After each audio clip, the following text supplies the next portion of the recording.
It's lovely to be here this morning at this conference, and thank you to all for having me. Thank you to MIBI for having me.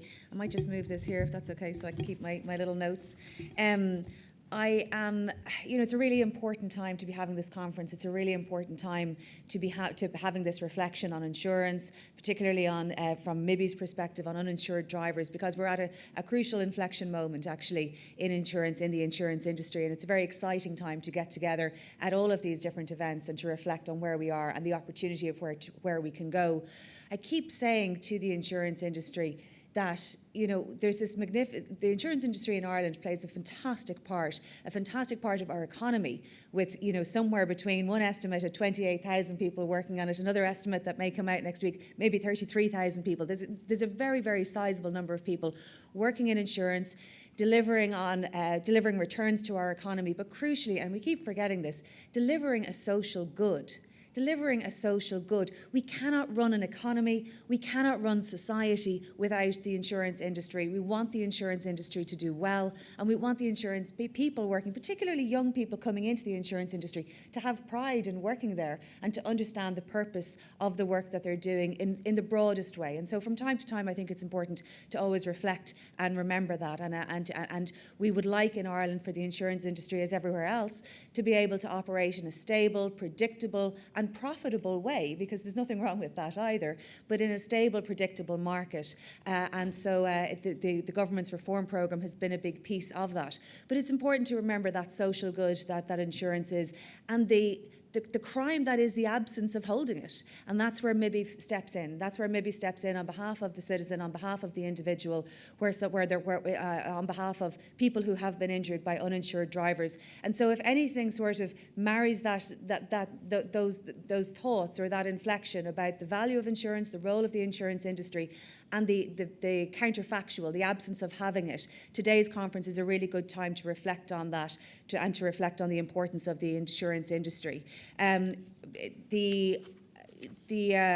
What I wanted to say today essentially was that we're at this crucial inflection moment because the government's reform programme is essentially complete now. So as you are all aware, the insurance in Ireland was in need of a significant overhaul, and that became an absolute political priority for the government, for the Taoiseach and Taoiseach, who have led through the Cabinet Subcommittee a cross-governmental piece of work with the Department of Justice, the Department of Finance, the Department of Enterprise, on all of the different pieces of work that needed to be changed. And there has been, as you'll be aware, very considerable change. There has been very considerable change in terms of fraud prevention and the insurance, the office in An Garda Síochána, the Economic Crime Bureau, very considerable changes in terms of PIAB, and it's wonderful to see Rosalind Carroll here today, with whom I work so closely and have done for many, many years in relation to PIAB and making that as strong as it possibly can be. The judicial guidelines, which of course are the subject of court review at the moment, and so I perhaps won't say any more about those, but so many different changes.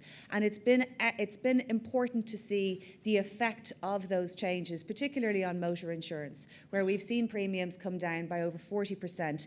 And it's really important that we did see those reductions, because it enables that sort of collective buy-in, that sort of the fruits of genuine collaboration between government, between industry, and between the parts of the state that are supporting individuals throughout the insurance or claims process, MIBI, PIAB, and there has really been genuine collaboration on that. And so it's really important to see the working through of that, and it is a good thing. Obviously, we have the central bank to track data, and so we're very comfortable with the data that we're producing in that way. Excuse me, it's early. And it has been very, very encouraging and satisfying to see the effect of those reforms passed on to the consumer, to see the insurers pass on those premium savings to customers. And look, that's the effect of having a stable, more predictable market. And by every metric, we're seeing success. Okay, it's not completely transformed. We don't have 100% success in anything. Tell me anything in your business that goes 100%. But what we do have is fewer cases being taken, particularly fewer little itty-bitty cases that can take up a lot of time and can take up a lot of cost.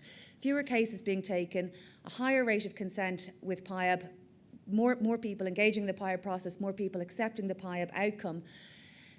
fewer cases progressing to court, but we're constantly aware of the danger of drift. In particular, I wrote my PhD thesis on institutional drift, so I'm constantly alive to the threat of institutional drift. It's nearly a sickness. But I really, really, really am. And so, for example, yesterday I had a meeting with PIAB, with the insurance industry, again focused on those areas where drift is a risk. So, for example, the PIAB process not being accepted and drifting into court, and the specific mechanisms by how that might occur, and how we might arrest or fix that in different ways.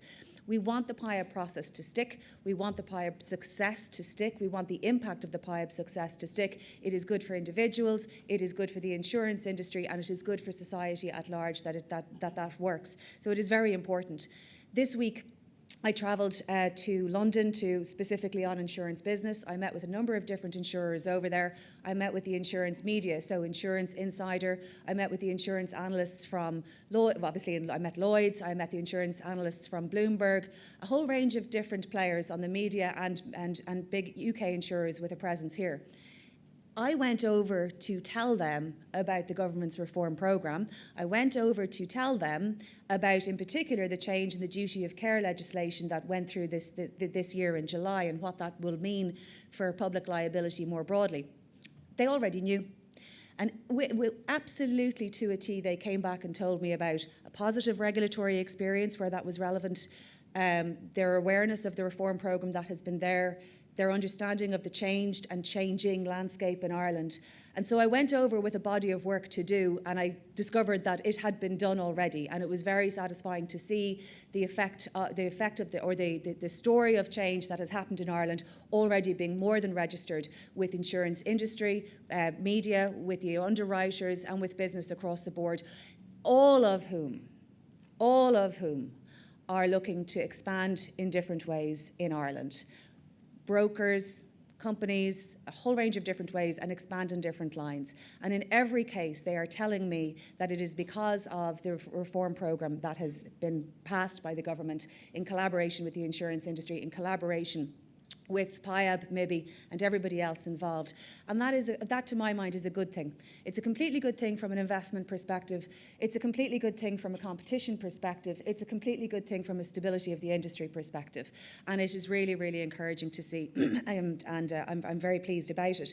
It also means, of course, that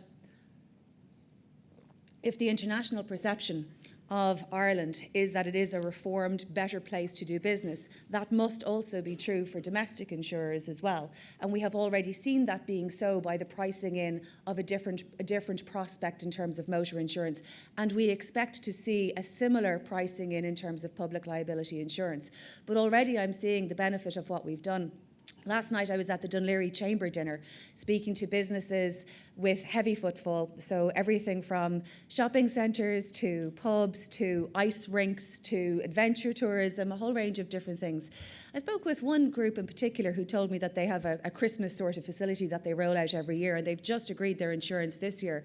Last year they took out their insurance policy and they had 100,000 euros excess on every claim, and it was the same the year before that. This year, new entrant, the excess is 25,000. It's a completely different scenario for them this year than last with a new entrant. I am the chair of the Office for the Competition in Insurance. Sorry, I never get the exact title of that exactly right. I always have to check, but do you know what I mean? The Office to Promote Competition in the Insurance. I know what it does, I just can't get the title ever. But when I meet different insurers coming into the market, I've met, Outsurance, for example, a big South African company who have had no presence here, excited to come in, experience, going well in their process to do that. Insurers with a presence already here who are looking to expand into different sorts of markets, insurers who had a presence here coming back, but it's constantly about either coming into the market in the first instance, expanding a presence already here, or providing new channels to reach people in different ways. And I just think that's a really exciting thing for every person in this room, whether or not you're in the insurance industry or you're affiliated with the insurance industry or impacted. you're all having to pay for insurance as well. You know what I mean? And so is your mother, and so is your brother, and so is everybody else. And so it is absolutely necessary from the functioning of society perspective that this work. It is also important for the reputation, I think, of everybody involved, particularly, I think, the insurance industry, who I want to do well, and I really want to see them doing well, because I think it's a good thing for the economy and for society more broadly. I think I want to just turn to MIB, the fantastic work that MIBI do, and I've met David and his team a number of times, and I'm always so impressed by the assiduous way with which they treat the collection of data, they treat their work, the investigation of fraud.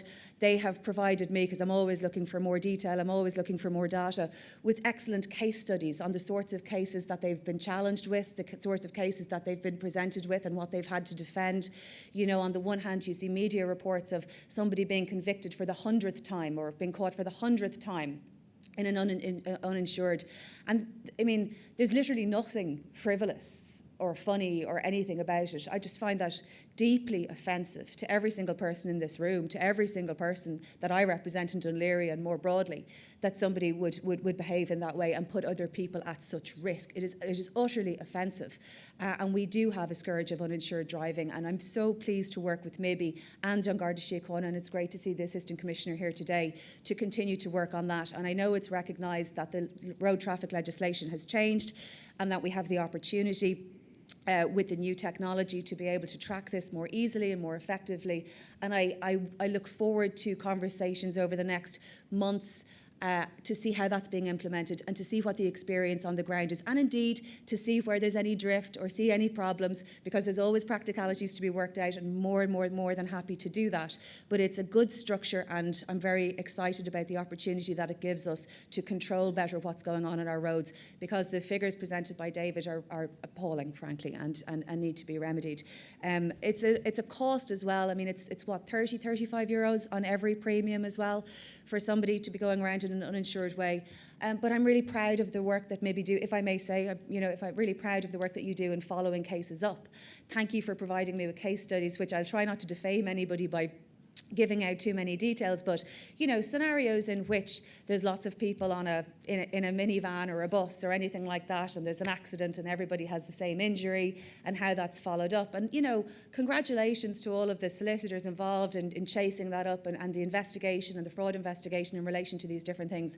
But no matter what, even when you win, it's still a cost. Even when the insurance industry fight cases, it's still a cost. I'm so frustrated to hear about the insurance industry having to take cases again and again and again and defending them in the way that I ask them to, in the way that the government asks them to, and to be stuck with extraordinary costs. Even when you win, you lose. Even when you win completely, you lose, because you're looking at costs of 30,000 or 50,000 euros to defend these claims that should never have been taken in the first place. Should never have been taken in the first place. So we cannot be strong enough in terms of fraud. We cannot be strong enough in terms of fighting the cases. But I recognise how difficult it is to do, and commend everybody involved for it. And I think that, in many ways, that is at its most acutely important in terms of insured driving. So I really do want to thank everybody for what they've done in terms of getting this to here, the Department of Transport, the MIBI, the Gardaí, the Assistant Commissioner Hillman, and I hope that we will see the benefit of that very shortly.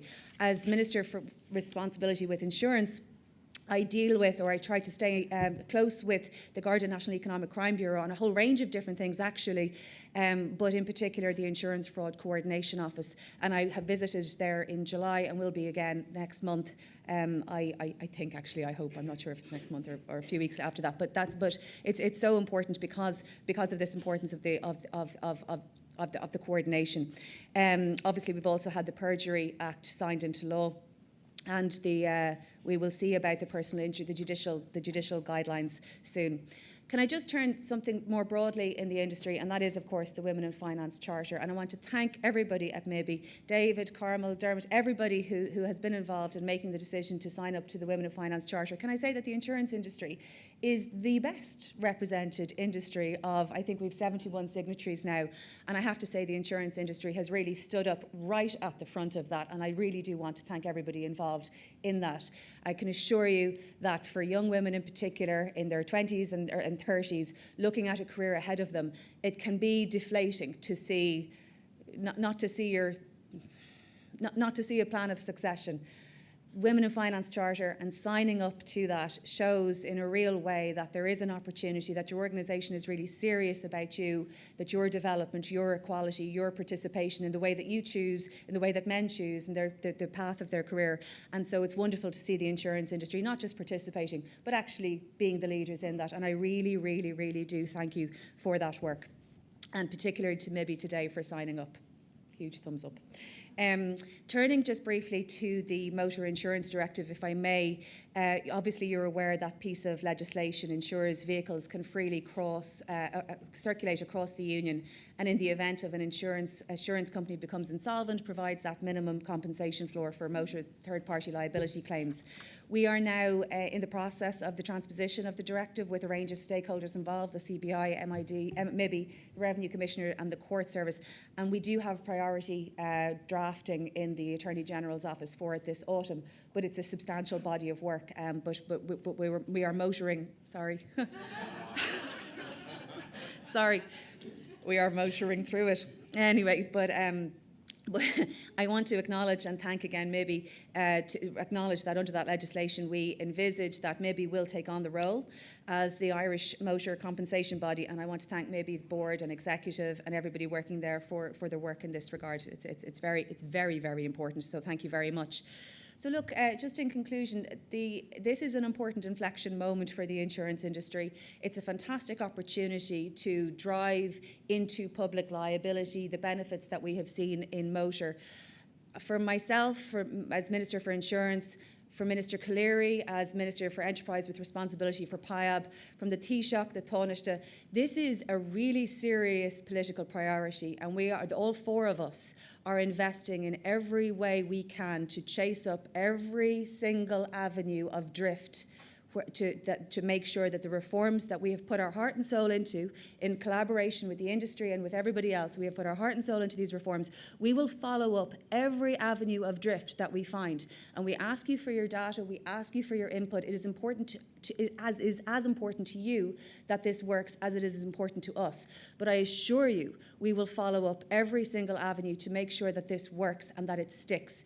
We lost PIAB in many ways in the first iteration. We lost it through drift, and I am determined that that does not happen again. I appreciate it's not entirely within my control. I can't fight every case. I can't go down to the courts and let cases in or out, but we can use every single lever of influence that we have to make sure that it does stick and that it does work, because it's to everybody's benefit. We must also see the benefit to consumers, to citizens in Ireland of that. We must see the benefit to society, to adventure tourism, to pubs, to all of the different businesses operating. They must see the same sort of benefits through existing players and through new entrants to be able to run their businesses in society more effectively. All of these are costs to society, and I'm determined that the government will play its part, has played its part, but will continue to be committed at every level to making sure that this works for the benefit of everyone. Thank you.